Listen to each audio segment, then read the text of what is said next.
Shri Vinayak Suzuki सिंधुदुर्गचे अधिकृत विक्रेते Shri Vinayak wheels private limited या उन्हाळ्यात सुझुकी सोबत लॉंग ड्राईव्हचा आनंद घ्या आणि मिळवा खात्रीशीर आकर्षक भेटवस्तू. पत्ता प्लॉट नंबर 92 MIDC तालुका कुडाळ जिल्हा सिंधुदुर्ग. संपर्क 9423989781 9423989783 आणि 860558 6376. एनडीए मध्ये सहभागी होणार असतात ती माहिती समोर येते. दरम्यान तुम्ही तत्पर आम्ही शाळांची भेट घेतो. या भेटीत विविध विषयांवरती देखील चर्चा झाली आहे अशी पण माहिती दिली. त्यानंतर सुप्रिया सुळेंनी आम्ही शाळांची भेट घेतली. मुलीच्या रिसेप्शनचं निमंत्रण देण्यासाठी मी भेट घेतल्याचं असं म्हटलं आहे. मात्र या भेटी गाठीमुळे पवारांची राष्ट्रवादी सत्तेत सामील होणार असल्याची चर्चा मात्र शिक्कामोर्तब झालेला आहे. शिक्कामोर्तब तोपर्यंत होत नाही जोपर्यंत प्रत्यक्षामध्ये ते पाठिंबा जाहीर करत नाही तोपर्यंत.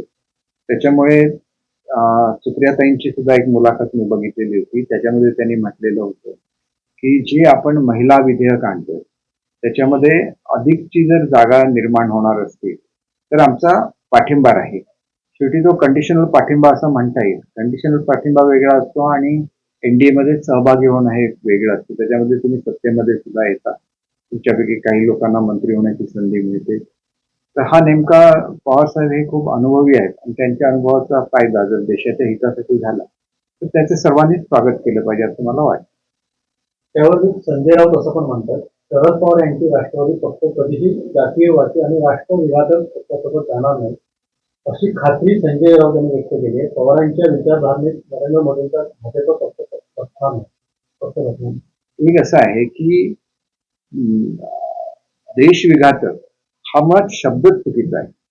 आज तुम्ही जर परदेशामध्ये गेला, मी अनेक वेळा परदेशामध्ये जातो, म्हणजे काही कामाच्या निमित्ताने जातो, त्याला एक गोष्ट लक्षात येते की पूर्वी आम्ही ज्याला जायचो आणि आज आम्हाला काय मान परदेशामध्ये दिला जातो. एक भारतीय म्हटल्यानंतर त्याच्याकडे आदराने बघितलं जातं. पूर्वी आमच्याकडे भारतीय म्हणजे कोणीतरी गरीब किंवा एक आपल्यापेक्षा कमी दर्जाचा मनुष्य असंच बघितलं जायचं.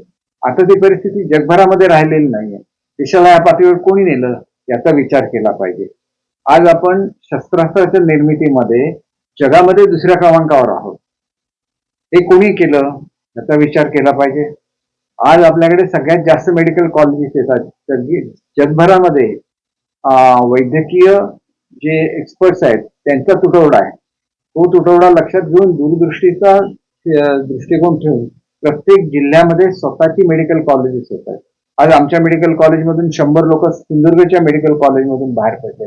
उद्या ते अप्रेंटिस म्हणून सिंधुदुर्गमध्येच येणार आहेत.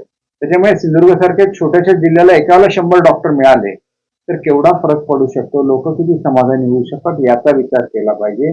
राष्ट्रात प्रगतीच्या दिशेने जातोय. आमच्या ट्रेन आहेत या 100-120च्या स्पीडने धावत आहेत. हे कधी आपण स्वप्नात बघितलेलं नव्हतं. काही दिवसांमध्ये आपल्याकडे बुलेट ट्रेन चालू होईल. अनेक रस्ते म्हणजे अगदी थेट कन्याकुमारी पासून हिमालयापर्यंत प्रत्येक ठिकाणी 4 लेन रस्ते झालेले आहेत. अनेक ठिकाणी मोठे मोठे टनल झालेले आहेत. जगातले सगळ्यात मोठे टनल भारतामध्ये झालेले आहेत. जगातले सगळ्यात मोठे समुद्रातले पूल भारतामध्ये झालेले आहेत. जगातले सर्वात उंच पूल भारतामध्ये झालेले आहेत. देशाचा थोडा तरी स्वाभिमान ठेवा. किती दिवस राजकारण करत बसणार, याला मर्यादा असते. शेवटी या मर्यादेचं पालन प्रत्येकाने केलं पाहिजे असं मला वाटतं. आणि ही मोदी साहेबांची दूरदृष्टी होती, त्याच्यामुळे भारताने एवढी प्रगती केली. वस्तुस्थिती आहे प्रत्येक जो पंतप्रधान झाला त्याने आपल्या परीने प्रयत्न केलेला आहे. परंतु जे फोकस्ड काम एकदा ठरवलं की हवाई वाहतूक सर्वसामान्यांसाठी खुली करायची तर जवळजवळ जेवढे एअरपोर्ट होते त्याच्या तिप्पट एअरपोर्ट आज भारतामध्ये अस्तित्वामध्ये आलेले आहेत. लहान लहान गावांच्या मध्ये छोट्या म्हणजे आपण ज्याला 2 टायर 3 टायर सिटीज म्हणतो याच्यामधून एअरपोर्टची सुरुवात झालेली आहे. आज सर्वसामान्य मनुष्य विमानातून प्रवास करायला लागलेला आहे. केवढा फरक भारतामध्ये पडला आहे तो बघितला पाहिजे. आज प्रत्येकाच्या घरामध्ये अन्नधान्य हे जवळजवळ मोफत आपल्याला म्हणता येईल, म्हणजे एवढ्या अल्प किमतीमध्ये पुरवलं जातं आणि त्याच्यामुळे भारतामध्ये शांतता आहे. हे सगळं तुम्ही बघणार नाही का? एक काळ होता की आम्हाला गरीब देश म्हटलं जायचं. आज जवळजवळ 25 कोटी लोक, 25 कोटी कुटुंब, 25 कोटी लोक ही दारिद्र्य रेषेच्या बाहेर आलेली आहे. कोणी केली ही कामगिरी? आणि ह्याला देशाची प्रगती म्हणतात. ज्याला गरीब मनुष्य सुखी होतो त्याला देशाची प्रगती म्हणतात. आणि त्याच्यामुळे आज देश आपला प्रगती करतोय. या प्रगतीच्या गंगेमध्ये प्रत्येकाने सामील झालं पाहिजे, मुख्य प्रवाहामध्ये सामील झालं पाहिजे, असं मला स्वतःला वाटतं. काही आमचा संयम सुटत चाललाय, आम्हाला उत्तर पाहिजे. अजित पवार विमान दुर्घटनेच्या चौकशीवर युगंधर पवार यांनी प्रस्ताव केला. याची चौकशी चालू आहे, आपल्याला सुद्धा माहिती आहे. आणि स्वतः मुख्यमंत्र्यांनी याचं उत्तर विधानसभेमध्ये दिलेलं आहे. सरकार अतिशय पर्टिक्युलर आहे, परंतु विमान ही काय फार टेक्निकल आणि गुंतागुंतीचा विषय असतो आणि त्याच्यामध्ये अनेक एजन्सीज इन्व्हॉल्ड असतात. त्याच्यामध्ये अगदी ज्यांनी ते विमान तयार केलं त्या कंपन्यांपासून ते आंतरराष्ट्रीय याच्यातले एक्सपर्ट्स, भारतामधले त्या संदर्भात असलेल्या वेगवेगळ्या एजन्सी यांचा त्याच्यामध्ये खूप मोठा रोल असतो आणि त्याच्यामुळे हे सगळं त्यांच्याकडून जी चौकशी चालू आहे त्याचा निष्कर्ष लक्षात घेऊन पुढची कारवाई केली गेली पाहिजे असं मला वाटतं. त्याच्यामुळे अजितदादांच्या विमान अपघाताचं 100% जास्तीत जास्त त्याच्यावर कॉन्सन्ट्रेशन करून त्याच्यातलं सत्य उघडकीला आणलं पाहिजे. त्याच्याबद्दल कोणाचंही दुमत नाही आणि आम्ही सर्वच जण, आमचं शासन, आम्ही सर्वजण याच्यासाठी कटिबद्ध आहोत. सावंतवाडी आणि दोडामार्ग इको सेन्सिटिव्ह भागात व्याघ्र कॉरिडॉर मधून मध्ये कोलजर आणि करमळ या गावामध्ये बेकायदेशीर वृक्षतोड झाल्याची समस्या आणि वनशक्ती संस्था संचालक आहेत त्यानी दयानंद यांनी उच्च न्यायालयात कोल्हापूर खंडपीठात याचिका दाखल. पण एक गोष्ट लक्षात घेतली पाहिजे की सावंतवाडी आणि दोडामार्ग या 2 तालुक्यातली मिळून जवळजवळ 25 गावं इको सेन्सिटिव्ह करावी अशी स्टॅलिन यांची मागणी होती. ती मागणी मान्य झालेली आहे. त्याप्रमाणे त्या ठिकाणी सगळे प्रतिबंध लागू झालेले आहेत. एक गोष्ट अशी सुद्धा आहे की त्यांनीच केलेलं आहे की याचिकेच्या निमित्ताने संपूर्ण दोडामार्ग तालुक्यामध्ये वृक्षतोड बंदी झालेली होती. त्यावेळेला असं सांगण्यात आलेलं होतं की 25 गावं इको सेन्सिटिव्ह झाल्यानंतर उरलेल्या भागामधली वृक्षतोड बंदी हटवण्यात येईल. कारण आमच्याकडे एवढ्या प्रमाणात वृक्ष असतात की नवीन जी फळझाडाची लागवड असते ती करताना सुद्धा वृक्ष तोडायला लागतात. कोणाला एखाद्या घर बांधायचं असेल तरी त्या ठिकाणी असलेलं झाड हे तोडायला लागतं आणि मग त्या भागातल्या सगळ्याच ह्या ऍक्टिव्हिटीज ठप्प झालेल्या आहेत. कारण जनरल जो एक त्याच्यावर स्टे आहे हा स्टे लवकरात लवकर उठवण्यात यावा असं सर्व लोकांची म्हणे आणि कोर्टाने सुद्धा तेच एका हिअरिंग मध्ये सांगितलेलं होतं की तुम्ही अगोदर इको सेन्सिटिव्ह घोषित करा मग आम्ही ही बंदी उठवू. तर जो इको सेन्सिटिव्ह भाग झाला त्याच्यामध्ये वृक्षतोड अजिबात होता कामा नये हे 100% मला सुद्धा मान्य आहे.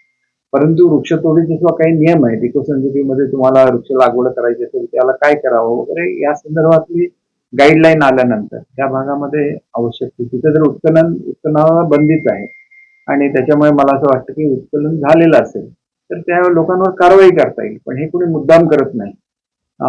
त्या गावांमध्ये जागृती केली पाहिजे या दृष्टीने मी सुद्धा त्यांच्याशी बोलेन आणि जागृतीच्या मोहिमेमध्ये आम्हाला जे काही योगदान देता येईल निश्चितपणे दिलं जाईल.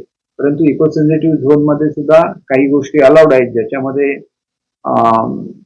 इको टुरिझम आहे, ज्याच्यामध्ये छोटे उद्योग आहेत, ज्याच्यामध्ये फळ प्रक्रियेसारखा उद्योग आहे ज्याच्यापासून प्रदूषण होत नाही अशा तऱ्हेचे उद्योग. कारण इको सेन्सिटिव्ह झोन मध्ये लिस्ट असते रेड, ऑरेंज, ग्रीन, त्याच्यामध्ये जे अलाउड असतात ते आपण उद्योग करू शकतो. ह्याचं लोकांना माहिती दिली गेली पाहिजे आणि त्याच्यामुळे जो काय एक त्यांचा मूळ उद्देश होता की ह्या भागामध्ये मोठ्या प्रमाणात खनिज उत्खनन होईल आणि निसर्गाची हानी होईल तर हे शासनाने मान्य केलेलं आहे आणि तिथं त्याच्यामुळे उत्खननाला आता बंदी आलेली आहे. त्याच्यामुळे मला असं वाटतं की एक भागाची प्रगती सुद्धा झाली पाहिजे या दृष्टीने एक चांगलं असं योगदान हे जे एन्व्हायरमेंटलिस्ट आहेत त्यांच्याकडून सुद्धा मिळेल अशी मी अपेक्षा करतो. कारण हा सगळा भाग हा माझ्या मतदारसंघाचा भाग आहे. असं आहे की बाहेरील लोक गावात जागा घेतात आणि बेसुमार वृक्षतोड करतात आणि पर्यावरणाची हानी होते. एक गोष्ट अशी आहे की घरं बांधण्यासाठी वृक्ष तोडले का वगैरे हे सगळं बघितलं गेलं पाहिजे. कारण शेवटी घरं सुद्धा बांधली जायलाच लागतात. त्यांनी त्याच्यावर त्यांच्या काय गाईडलाईन्स आहेत किंवा त्यांच्या काय मागण्या आहेत त्यासाठी स्थानिक प्रशासनाशी बोलावं आणि बेसुमार वृक्षतोड करणं हे कोणालाच मान्य नाही, मला सुद्धा मान्य नाही. पण एखाद्या तिथल्या स्थानिक माणसाला घर बांधायचं असेल तरी एखादा जर व्यवसाय आता त्या ठिकाणी हॉटेलचा व्यवसाय अलाउड असेल तर हॉटेल बांधताना सुद्धा त्या ठिकाणी एखादं झाड असणारच ना, ते तोडायला लागल्याने तिथं जर हॉटेलच्या रूम झाल्या तर मग त्या खरं तर अलाउड आहे ह्याच्यामध्ये की परमिशन घेऊन सगळं केलं पाहिजे. त्याचे काही नियम आहेत किती स्क्वेअर फीट प्रमाणे 2 लाख स्क्वेअर फीट पर्यंत बांधकाम सुद्धा इको सेन्सिटिव्ह झोन मध्ये अलाउड असतं. ते मी आपलं 2 लाख स्क्वेअर फीट जर बांधकाम करायचं असेल तर त्याच्यामध्ये 10-15 झाडं येणारच. त्याच्यामुळे हा प्रश्न त्यांनी जो मांडलेला आहे तो योग्य आहे. बेसुमार झाडांची तोड होता कामा नये, कारण एक झाड तोडलं तर 10 झाडं लावायला पाहिजे आणि ती झाडं मोठी करायला लागतात. आणि हे सगळं लक्षात घेऊन त्याची एक चांगली सिस्टम आपल्याला बसवायला लागेल आणि आमचं पूर्ण सहकार्य त्याच्यासाठी असेल. काही शक्तीपीठ महामार्ग जो जाणार आहे, तो पण सुद्धा इको सेन्सिटिव्ह झोन मधूनच जाणार. तिथे झाडाची तोड होणार, वृक्षतोड होणार आहे. ते कसं शक्य आहे? मी जो काय पर्याय दिलेला आहे, माझ्या याच्यावर चर्चा चालू आहे MSRDCची, की त्यांनी इको सेन्सिटिव्ह झोनच्या खालून बोगदा काढून थेट लाईन रस्ता खाली उतरवावा असं मी सूचना दिलेली आहे. आणि त्याचा जर अंमलबजावणी केली तर एकही झाड तोडायला लागणार नाही याची मला खात्री आहे. किरकोळ ज्यावेळेला टनलला हे हवा वगैरे लागते त्याच्यासाठी जे बोगदे वगैरे खणायला लागतात तेवढंच, बाकी आणि काय करायला लागेल असं मला स्वतःला वाटतं.